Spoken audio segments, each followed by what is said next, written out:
காலை வணக்கம். நாகர்கோயில்,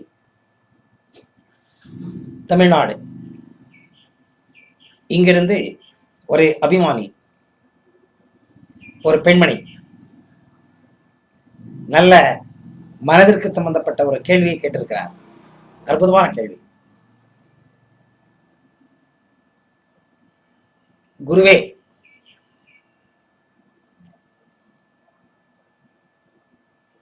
என்னுடைய வாழ்க்கையில் நான் பிறருக்காகவே, பிறருடைய மனதுக்கு அடிமையாகவே நான் வாழ வேண்டியிருக்கிறது. எப்பொழுதுமே பிறருடைய மனது என்னை ஆட்டி படைக்கின்றது. இதிலிருந்து எப்படி விடுபடுவது? இதிலிருந்து எப்படி விடுபடுவது? என் மனதிற்கு எப்பொழுது சக்தி கிடைக்கும்? வேறு மனிதர்களை நான் ஆட்டி படைக்கின்றேனோ இல்லையோ, என் மனதை கட்டுக்கோப்புக்குள் வைத்துக் கொள்ள என்ன வழி அப்படின்னு கேட்டிருக்காங்க. அருமையான கேள்வி. இந்த மனது நம்ம தலைக்குள்ள இருக்குதே, இந்த பிரெயின், அதுல வேலை பண்ணதே இந்த மனசு. அது எப்படின்னு கேட்டீங்கன்னா, ஒன்னா நம்மை சார்ந்தவர்கள் நம்ம மனதை கட்டுப்படுத்துவார்கள், இல்ல நம்ம சார்ந்தவங்க மனசை நாம கட்டுப்படுத்துவோம். எப்படி? நம்மை சார்ந்தவர்கள் நம்மை கட்டுப்படுத்துவார்கள், அப்படின்னா நம் மனதை கட்டுப்படுத்துவார்கள். நம்மை சார்ந்தவர்களின் மனதை சில எப்பொழுதுமே நாம் கட்டுப்படுத்துவோம். இது ரெண்டு வகை இருக்கு. இதனால என்ன ஆகுதுன்னு கேட்டீங்கன்னா, மற்றவங்களை கட்டுப்படுத்துறதுக்கு நீங்க போனீங்கன்னா உங்க கட்டுப்பாடுக்கு அவங்க வரமாட்டாங்க. இந்த உலகத்தில் இருக்கும் எதையுமே யாருமே மாற்ற முடியாது.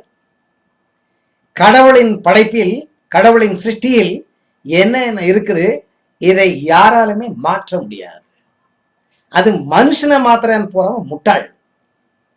என்னுடைய அதிகாரத்தில் நான் கட்டுப்பாட்டை கொண்டு வந்து விடுவேன்.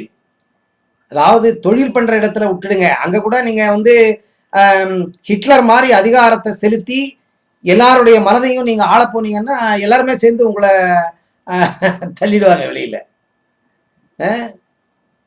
ஸோ இன்னொருத்தரை ஆள போறேன், இன்னொருத்தரை அடக்க போறேன், இன்னொருத்தரை சரி பண்ண போறேன் அப்படின்னு நீங்க போனீங்கன்னா கண்டிப்பா உங்களுக்கு துக்கம்தான், முடியாது. வேறு சில நபர்கள் நம்ம மனதை கட்டுப்பாடா வைக்கிறதுக்கு ட்ரை பண்றப்ப என்ன ஆகும்னு கேட்டீங்கன்னா, அதுவும் முடியாது. நீ என்னன்னு கேட்டீங்கன்னா, அவங்க கட்டுப்பாட்டுல இருக்கிற மாதிரி நடிப்பீங்களே தவிர மாற்றம் உங்ககிட்ட இருக்காது, மாற்றம் வராது. ஏன்னா உங்க டிஎன்ஏ ஃபேக்டர்ல கடவுள் பிறக்கிறப்பவே நீங்க பண்ண கர்ம வினைகளுக்கு தகுந்த மாதிரி உங்க கேரக்டரை மோல்டு பண்ணி உங்களை அனுப்பிச்சிட்டார். அதை யாராலையுமே மாற்ற முடியாது. வேற யாராவது உங்களை மாற்ற ட்ரை பண்ணாங்கன்னா அவங்க முட்டாள் ஆயிடுவாங்க. இன்னொன்னு, அவங்க கொடுக்குற அந்த ப்ரெஷர் உங்களுக்கு துக்கத்தையோ டென்ஷனையோ ஸ்ட்ரெஸ்ஸையோ கொடுத்து உங்க மனது உடல் ரெண்டுத்தையுமே பாழ்படுத்திடும். ஆனா நீங்க சேஞ்ச் ஆக மாட்டீங்க. உங்களுக்கு மனோவியாதி வந்துடும், இல்ல உடல்ல ஏதாவது உறுப்புகள் கெட்டு போயிடும் அவங்க கொடுக்குற ப்ரெஷர்ல. ஆனா நீங்க சேஞ்ச் ஆக மாட்டீங்க. ஸோ வேற ஆளுங்களை நீங்க ஆள போறேன், சேஞ்ச் பண்ண போறேன்னு போனாலும் துக்கம்தான் கிடைக்குது. வேற நபர்கள் உங்களை யாராவது ஆள போனாலும் உங்களுக்கு அல்டிமேட்டா கிடைக்க போறது துக்கம்தான். ஒன்னே ஒண்ணு, உங்களால் எதை வேண்டுமானாலும் சாதிக்க முடியுங்கிறது சத்தியம். ஏன்னா இந்த உலகத்துல இந்த அளவுக்கு நீங்க வந்திருக்கீங்க, இவ்வளவு வருஷத்தை நீங்க தாண்டி இந்த நிலையில நின்றுருக்கீங்கன்னா கண்டிப்பா உங்க மனசுக்கு ஏதோ ஒரு சக்தி இருக்கு. அந்த சக்தி உங்களுக்கு தெரியல. உங்க மனசுல இருக்கிற கெட்டது நல்லது அப்படின்னு நீங்க தெரிஞ்சுக்கணும்னா, அதாவது டெய்லி கூட்டி பெருக்கிறோம். ஒரு நாள் நீங்க கூட்டி பெருக்காம விட்டீங்கன்னா வீடு எவ்வளவு அசிங்கமா இருக்கு பாத்தீங்களா? எவ்வளவுதான் அசிங்கமா இருக்கிற அந்த வீட்டுல கொண்டு போய் ஒரு நல்ல ஒரு பூச்செடியோ பூச்செண்டியோ கொண்டு போய் வச்சீங்கன்னா அழுக்கு மத்தியில் அந்த பூச்செண்டு நல்லா தெரியுமா?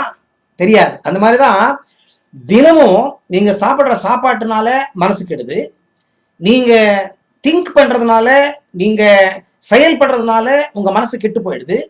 எப்ப இங்க வந்து நிறைய அழுக்குகளை போட்டுக்கிறோம், நிறைய அழுக்குகள் தினமும் அந்த அழுக்கை எடுக்காம எடுக்காம எடுக்காம எடுக்காம எடுக்காம தலைக்குள்ள அந்த அழுக்கு சேர்ந்து சேர்ந்து சேர்ந்து சேர்ந்து அது ஒரு பெரிய மூட்டாயிடுது.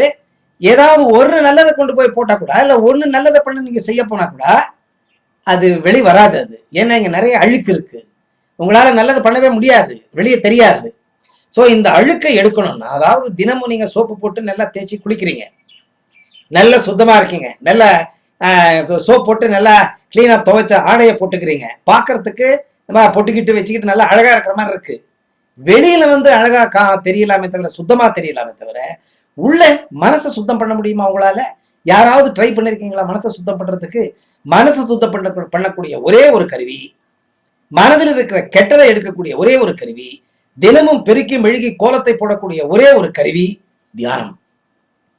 தினமும் ஒரு 10 நிமிஷம் 15 நிமிஷம் கண்ணை மூடிக்கிட்டு உட்காரது நீங்க பழகிட்டீங்கன்னா, தினநித்தியம் காத்தால இருந்து சாயங்காலம் வரைக்கும் அந்த முழு நாள் என்ன நீங்க கெட்ட சிந்தனைகள், கெட்டது உங்க மனசுல வந்திருக்கு, எல்லாத்தையுமே கழுவி எடுத்துரும் இந்த தியானம். ஆனா இந்த உலகத்துல ஏன் இவ்வளவு கொலை, வெட்டு, குத்து, கொலை நடந்துட்டு இருக்கு, டெரரிசம் இருக்கு அப்படின்னு கேட்டீங்கன்னா, மனசு சுத்தப்படலை. மனசு சுத்தப்படாம இருக்கிறதுனாலதான் மனுஷன் இந்த மாதிரி கெட்ட செயலுக்கு ஈடுபடுறான், கெட்ட செயலுக்கு ஈடுபடுற மாதிரி தூண்டி விடுறான், இல்ல தூண்டப்படுறான். ஸோ இதுல இருந்து வெளியே வரணும்னா ஒன்னே ஒண்ணு, நீங்க தினநித்தியம் தியானம் பண்றதை கத்துக்கணும். தியானத்துல நிறைய விதானங்கள் இருக்கு, நான் நிறைய வீடியோக்கள் போட்டிருக்கேன். என்னுடைய ஆனந்தம் ஆரோக்கியம் வகுப்பு நீங்க வந்து சேர்ந்துக்கிட்டீங்கன்னா, தியான வழிமுறைகள், பிராணாயாம வழிமுறைகள், அதாவது நாடி சுத்தமா இருக்கணும்.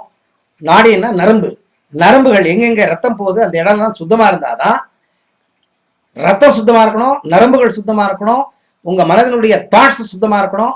அப்பதான் நீங்க ஆரோக்கியமா இருப்பீங்க, அப்பதான் உங்களுக்கு சக்சஸ் கிடைக்கும். இல்லைன்னா துக்கம்தான் வாழ்க்கையில. ஸோ மற்றவங்க மாத்துறாங்களோ இல்லையோ, இந்த அழுக்கை எடுத்துட்டீங்கன்னா நீங்க நல்லவங்க ஆயிடுவீங்க. ஸோ இந்த அழுக்கை எடுத்துட்டு நல்லவங்க ஆயிட்டா யாருமே உங்களை ரூல் பண்ண வேண்டிய அவசியம் இல்லை. ஏன் உங்களை ரூல் பண்றாங்கன்னா, அவங்க நினைக்கிற மாதிரி நீங்க இருக்கிறது இல்லை. எப்ப நீங்க உங்களுக்கு தெரியாம உங்களை நீங்க சேஞ்ச் பண்ணிக்கிறீங்க தியானத்தினால, ஆட்டோமேட்டிக்கா எல்லாருமே உங்களை விரும்ப ஆரம்பிச்சிருவாங்க. யாருமே உங்களை ஆள ஆரம்பிக்க மாட்டாங்க, உங்களை மதிப்பாங்க, மரியாதை கொடுப்பாங்க. ஸோ இந்த பெண்மணி, நாகர்கோவில் பெண்மணி கேட்ட கேள்விக்கு பதில் நான் சொல்லியிருப்பேன்னு நினைக்கிறேன். யாருமே உங்களை ஆள வேண்டியதில்லை, நீங்க யாரையுமே ஆள வேண்டிய தேவையில்லை. உங்களை நீங்க சேஞ்ச் பண்ணிக்கணும்னு நீங்க நினைக்கிறீங்க இல்லையா, அதுதான் ஒரு நல்ல செயல். தினமும் ஒரு 20 நிமிட காலங்கள், காத்தால சாயங்காலம் 2 நேரம், கோதுளி லக்னம், பிராமி முகூர்த்தம், இந்த டைம்ல நீங்க தியானம் பண்ணீங்கன்னா கண்டிப்பா உங்க சிந்தனைகள், எண்ணங்கள் எல்லாமே பரிசுத்தமாக்கப்படும். ஆட்டோமேட்டிக்கா உங்களுக்கு துக்கங்கள் வெளியேற்றப்படும். மற்றவங்க நம்மளை ரூல் பண்றாங்க அப்படிங்கிறதே உங்ககிட்ட இருக்காது. ஏன்னா நீங்களே சேஞ்ச் ஆயிடுறதுனால எல்லாரையுமே நீங்க ரூல் பண்ணலாம். நீங்க ரூல் பண்றீங்களோ இல்லையோ, எல்லாருமே வாலண்டரா, எப்படி இந்த ஒரு என்ன சொல்றது, விளக்க பார்த்து பூச்சிங்க வந்து வந்து வந்து அதுல உழுது, அந்த மாதிரி உங்க நல்ல மனது, நல்ல எண்ணங்களை பார்த்து இந்த உலகத்தில் இருக்கும் அனைத்து ஆத்மாக்களும் உங்ககிட்ட வந்து சேரும். நன்றி, வணக்கம்.